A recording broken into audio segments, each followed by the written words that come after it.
Pietro era un semplice pescatore di Betsaida, un villaggio della Galilea. La sua vita cambiò per sempre il giorno in cui incontrò Gesù. Pietro aveva un cuore grande e generoso, sempre in cerca di qualcosa di più grande. Un giorno, mentre Pietro era al lavoro con suo fratello Andrea, questi gli disse di aver incontrato il Messia. Pietro, curioso e speranzoso, seguì Andrea e incontrò Gesù. Gesù lo guardò negli occhi e disse: «Tu sarai chiamato Pietro». Da quel momento Pietro decise di seguire Gesù ovunque andasse.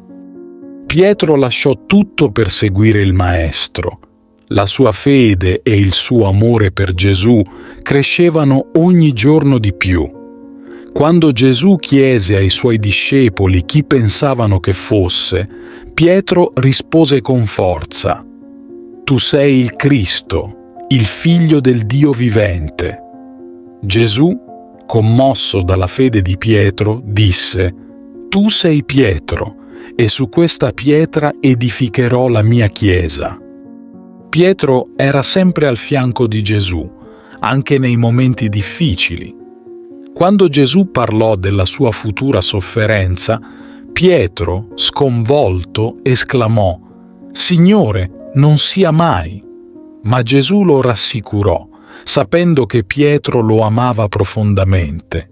Anche quando Pietro, spaventato, negò di conoscere Gesù 3 volte, si pentì subito, piangendo amaramente.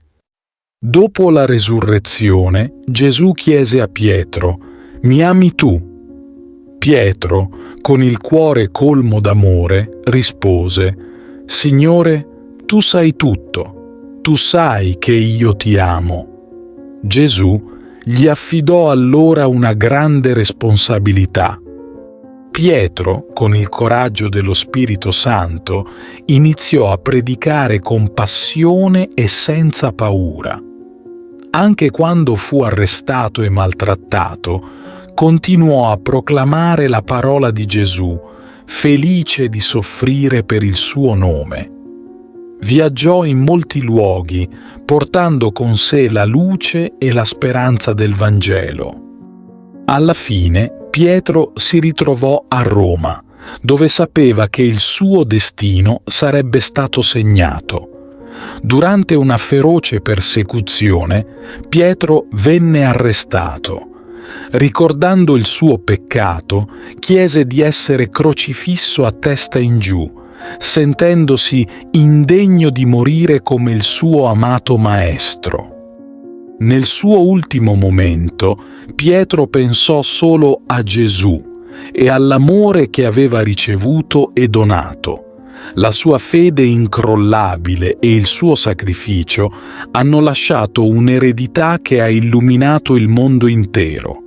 Sulla sua tomba, milioni di persone hanno trovato forza, speranza e pace, ispirate dall'umile pescatore che divenne la roccia della Chiesa. Ti invito calorosamente a iscriverti al nostro canale per darci supporto e permetterci di continuare a creare nuovi video che condividono storie ed esperienze ispiratrici. La tua iscrizione è un prezioso sostegno che ci motiva a condividere più contenuti di valore e a diffondere messaggi di speranza, fede e crescita personale. Grazie di cuore.